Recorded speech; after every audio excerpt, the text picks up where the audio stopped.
epicenter of sports and entertainment. This is the Rude Dog Show. Now, here's your host, Rudy Reyes.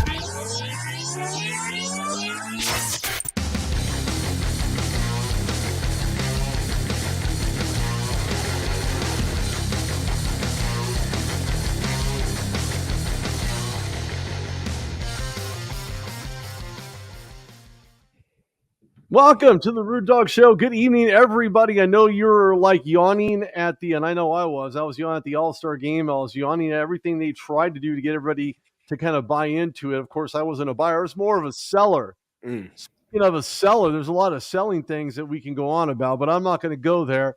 So much to unpack, and we don't have a whole lot of time to go through it.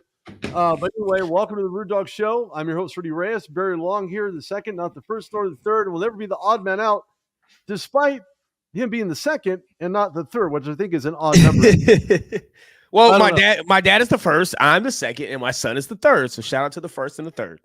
Okay, so it's not always going to be the first and the third because it's going to be the number two in the middle. Right. So that does make sense. Anyway, thank you for joining us, and be sure to subscribe to the Rude Dog Show on YouTube. Share the show, like it, love it. You can visit therudedogshow.com and peruse the site for all your favorite interviews, conversations, photo ops, you name it, it's there. You can look at some of the conversations of today's sports athletes, maybe yesteryear's sports athletes, maybe a little bit of nostalgia for you. I don't know, depending on your age and demographic, I guess it could be. But Barry, we have some updates here. Apparently there were two men and clearly a mistaken third or possibly a mistaken second. It was a gentleman that we're not going to really go into a whole lot about it, but there are two adults charged with murder in the Kansas City, Missouri court today. Can you give us a little bit more information, give us some insight on that?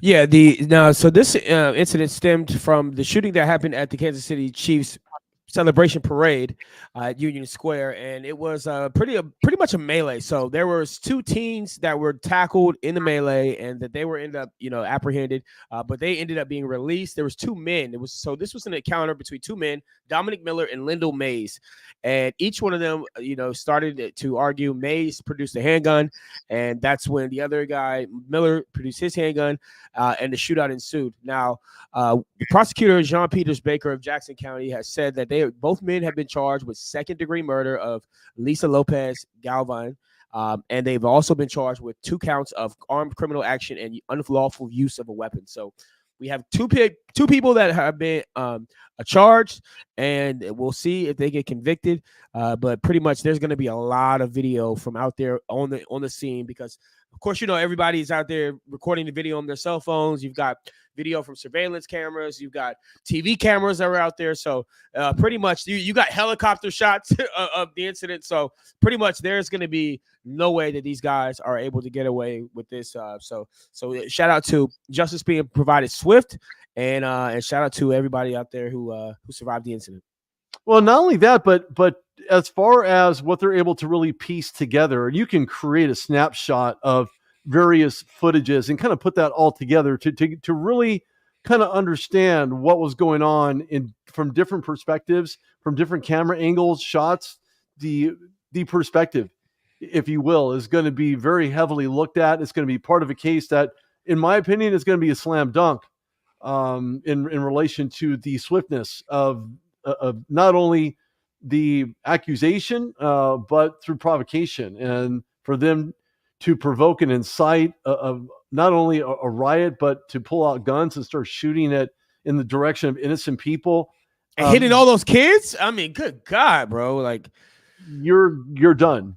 You're as good as done. And it would not surprise me if they instituted the death penalty in this particular case for both men, not just one, but two.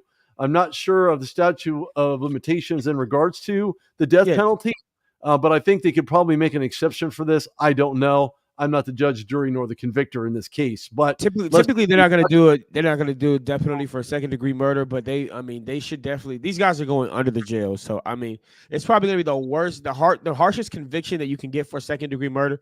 But those are. I'm surprised they only have two 2 cases each of unlawful use of a weapon, because in my opinion you should have 22 each because of all the people that were shot. So I mean, I think there's going to be more charges that are presented, and these guys, yeah, they're going to be under the jail. Maybe not the death penalty, but certainly maybe life in prison. Yeah, possibly so. They're going to have the book thrown at them probably 22 times a piece in various areas. I'm not going to go there. I'm going to kind of digress here. Let's kind of work our way out of this, only because we're going to talk a little bit of baseball here, a little bit of lighter news for those that are waiting for spring training. I'm waiting for spring training.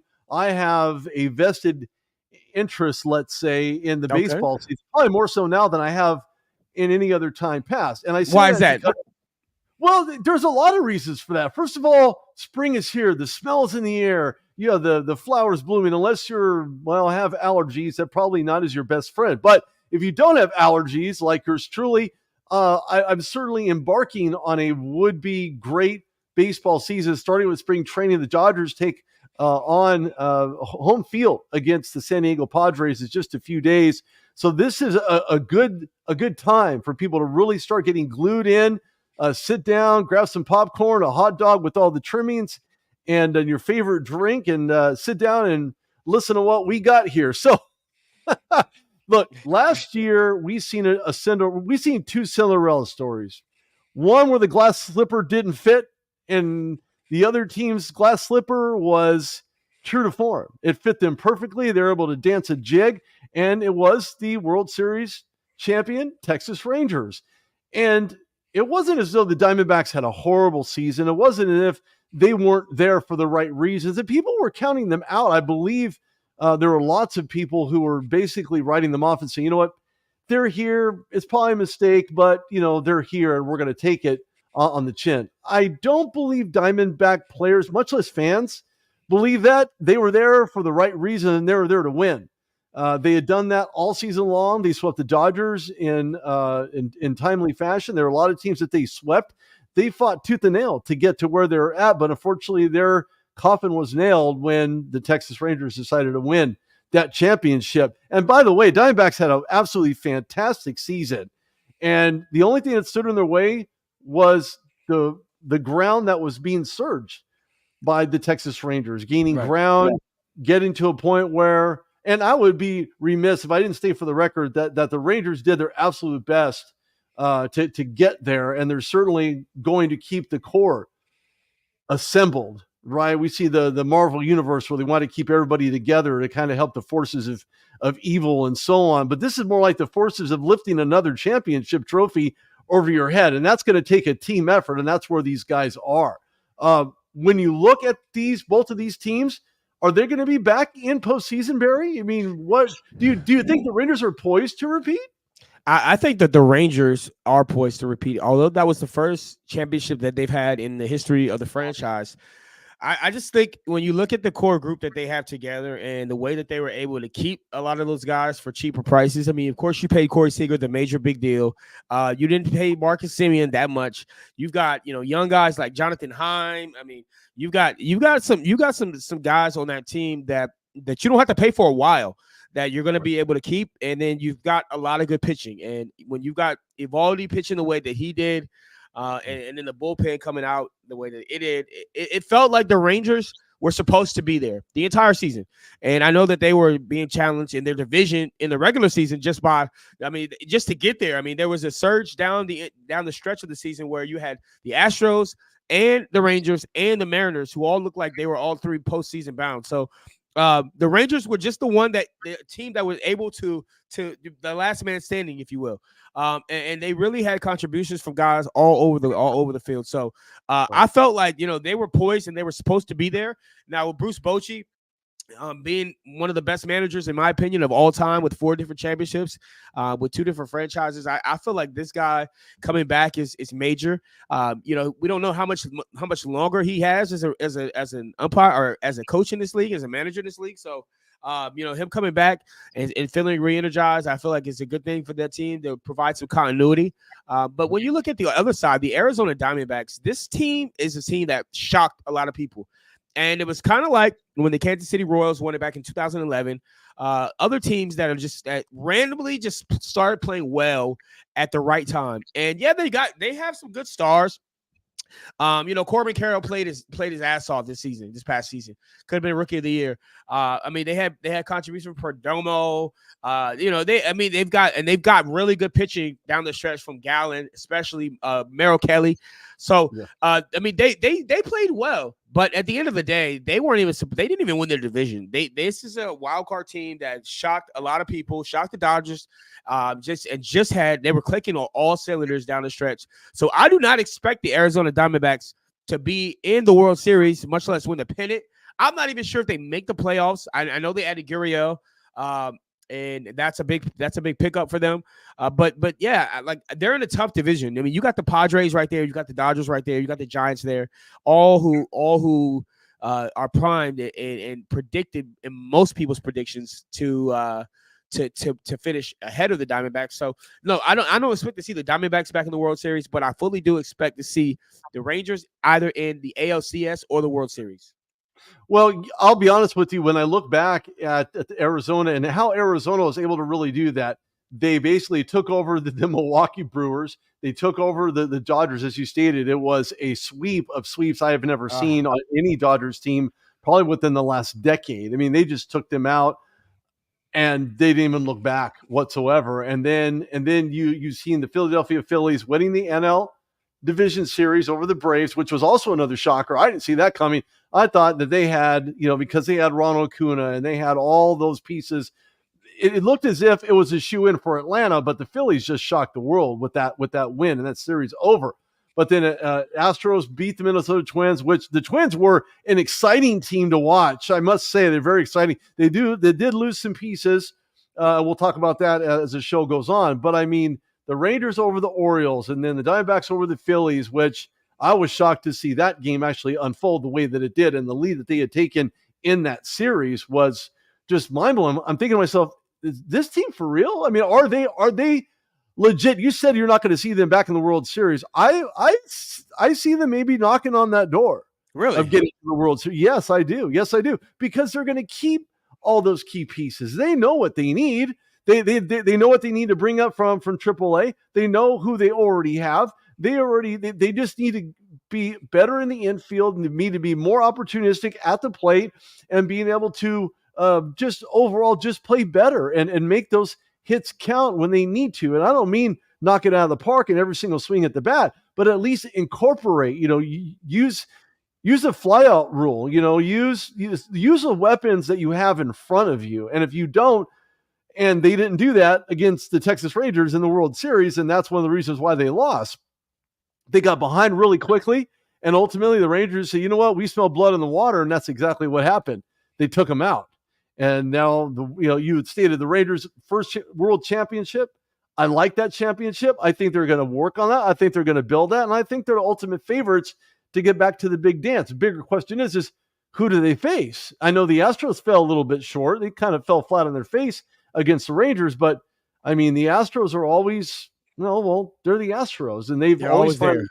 They're always there, no matter whether you blink an eyeball or you like them or you hate them. They're just going to be there, and they have been for some time. Now, there are some smaller market teams that have done some pretty decent things. Pirates acquired Grandal. They acquired they acquired a former ace in the hole, if you will, used to pitch for the New York Yankees. I mean, small market teams like the Pirates or maybe like the Nationals or maybe even the Oakland Athletics, as horrible and pathetic as Athletics franchise actually is from the sense of ownership. I mean, they're 50 and 112. 50 and 112. I don't know how bad you can get. What I'm saying is that you have teams that are creeping and gnawing at the heels of those that have been in playoff formats. And those teams are the ones that you need to look out for. The Miami Marlins were surging at the right time. They fell short. 84 and 70 was their record last season. Phillies shocked people, 90 and 72. I didn't see that. I almost picked the Atlanta Braves to go back to the World Series. Me too. But they too fell short. They were 104 and 58, but they just didn't. They didn't cut the mustard. They lost that series against the Astros, and, well, it is what it is. It's done. Now, in the offseason, however, Barry, when you look at the amount of trades, offseason moves between Giancarlo Stanton, which were big in 23, Chris Sale gets traded, Garrett Cole, Christian Yelich, Paul Goldschmidt, Gito Realmuto, Mookie Betts, as you know, traded in 2020, who did absolutely fantastic things for the Dodgers since he's been there. Best move we made in a long time, No doubt. He deserves to be in LA, and that's where he is. Of course, there are more stars to join them as well. Yakamoto, and of course, the ace in the hole, the number one guy in Ohtani. Francisco Lindor got traded in 21, but there were other moves that other teams made, and it's not as if these teams kind of went out on a limb to acquire like the best of the best. They acquired the best player available to them, right? Because just like in the NFL, they do the very same thing and say, you know what, this is what we're looking for. So let's start with Corbin Burnes. Corbin Burnes is a guy who's on fire, who has a different mentality. Look, it's a different face in a different place, and that's the name of this specific segment. I'm Rudy Reyes on the Root Dog Show. Buried along the second, not the first, not the third, here live with you for a little while longer. But we're talking Major League Baseball here, and I think Corbin Burnes is a guy who needed to find a different place with the same face, and he did that. And oddly enough, when he switched up from being in Milwaukee and now in Baltimore as an Oriole, you being a Baltimore fan and all, Burnes has kind of turned eyeballs a little bit in relation to maybe being the starting pitcher in just under 6 weeks. Don't shoot the messenger. It's possible. I mean, he's a Cy Young winner. How do you not start a guy who already won the Cy Young Award? But there are things that he's done during these pitching these pitching exhibitions that he's been putting himself on the mound. He's probably amazed at himself for the numbers that these analytic people are looking at and say, you know what, man, he's really kind of switching it up. Is this a curveball? Is it a fastball? Is it a knuckleball? What is this? What is he doing? Despite his Cy Young performance and the fact that he's been very consistent and landing kind of in the top 10 for pitchers and could very well repeat as a Cy Young, I don't know. What do the Orioles gain from having him on the mound? Last year was kind of an off season for him. I mean, an off year for him. I mean, he was 10-8, so he finished above 500. But I mean, he didn't have a lot of run support. And with the Milwaukee Brewers last season, they didn't have a lot. They didn't give their starting pitchers a lot of run support. Although they did make it to the postseason, they were winning. Games that were like 2-0, 2-1, 3-1. They weren't shocking the world. And the thing about Corbin Burnes is, first of all, great name, love the name, and he's a 2021 NL Cy Young Award winner. The guy can pitch his tail off, and he's definitely going to be the ace for the Baltimore Orioles. This is a young team, right, that has a lot of young talent that they haven't paid yet. You got Mountcastle, you got Rushman, you got freaking Gunnar Henderson. So these are guys that are going to have to get paid eventually. But you had nobody starting. I mean, you had no starting pitching, and the best part of this team's pitching was the bullpen. So you had to go out and solidify, get you a good ace. Good number one guy, and Corbin Burnes is a guy who's not going to walk a lot of pitchers. He's got 6 different pitches, so he's one of these new age guys. He's got 2 different fastballs. He's got a cutter. He's got a 4-seamer. He's got a slider. He's got a curveball, and he's got a sinker fastball. So this guy is he's one of a kind, and he's going to come in. He's not going to walk a lot of guys. He's not going to put you in position to really have a bunch of guys on base. And I think it's going to keep his ERA down this year. And yet, like you said, sometimes a new place for a new face is exactly what the doctor ordered. And I think Corbin Burnes will definitely be their ace, and he'll be on the mound come opening day for the Baltimore Orioles. I couldn't agree more. The numbers last year, I mean, he won 10, he lost 8. His ERA was 3.39. The lower the earned run average is, the better for the pitcher, right? And we're not talking just numbers. We're talking about the mentality associated with keeping your ERA down. You have to keep your cool on the mound. You have to switch it up. You have to keep the batter honest. But most of all, you're the first line of defense. You're the first guy to strike that guy out. And if you can't get it done, the next guy will. Hopefully, cross your fingers and toes, and hopefully not pour a cup of Pepsi over your head because he can't get someone out on home plate. But I mean, he had some really good time. His whip was 1.06. So decent. He pitched almost 200 innings. But career is really where you get into the minutia of this, right? Because 45 wins, 27 losses, ERA is averaging out at like 3.2, which is still good. It's not great, but it's still good. It's serviceable. And with a guy that has that many types of pitching variations and the way that he can pitch them and how he can pitch them certainly tells you why not only did Baltimore need a guy like that, but why he needed Baltimore just as much. Why? Because you have pitching coaches, you have a better environment perhaps for him. It's a new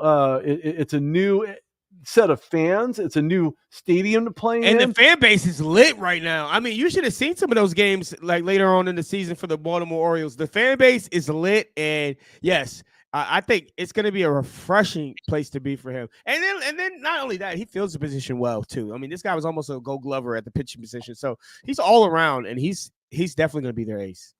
Yeah, he's somebody that I look forward to actually watching. And again, you were talking about those 2-1 games, or 3-2 or 3-1, and you had almost seen them almost as if there was a trend of games where they were barely winning, but they were winning, right? But not a lot of there's not a lot of margin of error here. Whereas you need insurance runs and you need the guys to hit. Now he's an okay hitter, he's a decent hitter, but you keep this guy primarily for nothing but pitching and striking people out. I think he's the ace in the hole for the Baltimore Orioles. And moving forward, we're going to find out what that actually looks like. Another name that kind of pops into my head is Jorge Polanco. He was traded from Minnesota to Seattle. Again, new face, new place. He's kind of like that do-it-yourselfer kind of guy, right? The DIYer goes into Home Depot and gets all his own tools and all of his he puts it all in a toolbox and takes it home. And he's got that kind of like that handyman on the field, a utility guy, if you will. I mean, he's not a twin. I am, but he's not a twin. But a healthy Jorge Polanco is a great Polanco to have. Why? Because not only do you come over in the offseason, he's kind of battling some hamstring strains and leg strains and things of that nature due to tightness. And I think that has to do with the actual climate that he was in Minnesota. I know they played in a dome, but still the elevation is different. But he's going to be facing very similar types of conditions in Seattle where they don't necessarily play in a dome. So this is going to be interesting to see if this muscle tightness, and that's not it's okay. Look, first of all, they didn't pay a ton for the guy to get him over there. But he does add depth to an infield where the Mariners seem to desperately need a guy who can play solid defense. And they gave up a lot of bobble, missed glove opportunities. They didn't dive for the ball in the infield. Shortstop didn't completely catch the ball, rolled out of his glove once he hit the ground, things of that nature. He can kind of help fix that and turn that around a little bit, right? The 2023 season was actually good for him, but what was better for him was 2022. He played 104 games. He had 445 at-bats. His WAR was up there at 1.8, but then 23 was like, where's Jorge Polanco? It's kind of like, where's Waldo? But where's Jorge Polanco? Where's he in this mix, right? A guy who has a decent on-base percentage and can certainly hit the ribbies when he needs to, right? Put him in that maybe fourth or fifth spot, depending on, whether or not you need a DH, right? Because, DH is still active. You stick him in the DH and he could provide that. Even if it's a fly-out sacrifice to get somebody home to put a point on the board, that's exactly where you put him in that situation. So they didn't give up a lot for him, but if he can just stay healthy, he's going to be worth his weight in gold. But that remains to be seen. We'll have to wait out until the actual season starts to find out what that is. One thing about this next team that I look at, we were talking about how teams in Major League Baseball have kind of made some upgrades. Some teams didn't really commit a whole lot of money. They kind of extended that out. We see contracts going from 1 year, 3 year, maybe even 5 years. Well, the Astros decided to sign Josh Hader. And I'm not a hater, but I've always appreciated Josh Hader's ability as a left-handed pitcher to really get things into on the outside, right? We see those out-to-in balls that really get frustrated hitters to really kind of smack their bat down and say, I can't believe this guy. Why would you throw this kind of pitch? Well, that's his job. So you can't really hate him. Your job is to hit the ball, not to strike out. Okay, so let's get that right. The Houston's bullpen needed someone like him, but didn't need a splashy player, right? Didn't need a Chris Sale, right? But he moved on to better waters. But Barry, when you look at Ryan Presley, who's entering the final year of his contract, is this a good fit for Josh Hader and the Astros? I mean, for sure it is. I mean, the fact of the matter is that Josh Hader is one of the best closers that we've had in a while, especially lefty closers. And yeah, in 2021, he had his best season with the Milwaukee Brewers, and that was like kind of the height of his career. And we know about all the drama that he had from the things that he said on Twitter when he was a kid, and they tried to dig up everything. And that's what happens when you become famous finally, or you become a household name during the playoff season. Is that, people start digging up all the things about you. We didn't know who Josh Hader was, a lot of people. So, he's had a lot of ups and downs in his career, the injuries that really hindered him the last couple of years. And he finally got a bounce back year with the San Diego Padres, 33 saves last year. And this is kind of what the doctor ordered for the Houston Astros. I mean, they're going to, like you said, the Presley contract is coming up, probably going to want to get paid a lot. A guy, Josh Hader, you're not going to have to pay him that much as you would have paid him maybe a couple of years back when he was at the height of his popularity. So, I think it's going to be probably cheaper in the long run, and it's definitely going to be something that's going to be that's going to help you in the postseason. And this guy's battle tested, and he just hasn't really had the opportunities since Milwaukee to really show what he can do in the postseason. So, I think that I think adding him and just adding him to that Houston Astros culture that's been so well documented. And I mean, they turned the corner as far as a team that people can keep, hating on for cheating and stuff like that. This team has a good culture, a winning culture. And ever since Dusty Baker got there, they've been on the up and up. So I feel like adding him to this culture, adding him to that mix is going to be something really special. Yeah, I believe so. And that's what they've really needed, right? The left-hand pitcher to throw off all your righties and even your lefties on the opposing team's roster. Why? Because you can actually switch it up. A left-handed pitcher has more of an advantage than a right-handed pitcher. I actually, when I play baseball, I hit ambidextrously, so I can hit left or right. Yeah, so I can hit. I'm a switch hitter, and I can go either way on that. And I was actually better on the left. I didn't even know. I didn't know until I got to the plate, and I said, you know what? I'm going to try this with the left. And my coach advised me against. He says, look, man, if you haven't had that much practice, don't do it. Yeah. And I said, well, I'm going to try it anyway. And guess what? I got on base. So, hey, sometimes you do what you got to do. Left-hand pitchers certainly have an advantage, and Josh Hader needs to get back to the heyday. And you might even switch Presley and make Presley become the closer and Hader be the setup, or vice versa. Make Presley the setup and make Hader the closer if you decide to keep both of them. But I mean, it can't hurt to have both guys from both sides. No, it's not going to. But again, we're going to find out what that rotation looks like as the season kind of progresses forward. This is Rudy Reyes here on the Rude Dog Show for not that much longer. Barry Long, the second, not the first, not the third, here with me on the show. Last but not least, the Giants they didn't really do a whole lot, but did they really need to do a whole lot? Yes, they actually did. They need a better pitcher, and they needed more guys in the rotation with more of a rocket arm. And I think Jordan Hicks is that guy for the Giants. 4 years, $44 million. Okay, that's middle of the road, at least for a pitcher, not an ace. He's a guy who has probably one of the fastest miles per hour ball released from his hands and probably a lot of other pitchers in Major League Baseball. At 100, almost 102 miles per hour in a four-seam fastball, I mean, we're talking the grip of the ball, and then you have to have the arm and shoulder in such concert together that now you have to throw that ball fast, quick, and have accuracy behind all of it just to get somebody out. I can't imagine what that's like, and I wouldn't want to be struck out by him. I'm just saying that. For the fact. But to be honest, he's more of a ground ball guy than a bat mister. He's not going to throw that kind of smoke all the time, right? But he is going to rake. I really think he's going to rake this season. It's almost as if, again, another guy in a yesteryear type of situation where he needs to get that much better. He needs to get back to what he used to do. He used to strike out a lot. Now he goes to the ground and tries to get batters to concentrate on ground balls as if they're playing golf. And I've always said that during games, like, man, why are you throwing that ball so low? It's not like they're going to say 4. and hit that ball 60, 80 yards, to where it's a hole in one. You gotta bring that ball up. And of course, it's either straight or a sinking ball for him. So it's almost like a predictability component. Is this a good ad for the Giants at 4-year, $44 million? I think it really is. You're not paying him that much, and the Giants needed more pitching. Like you said, he's a burner, man. He's gonna throw the ball hot, and it's gonna be coming in hot, and it's gonna be a lot of broken bats, a lot of ground balls. Tries to keep the ball low in the zone.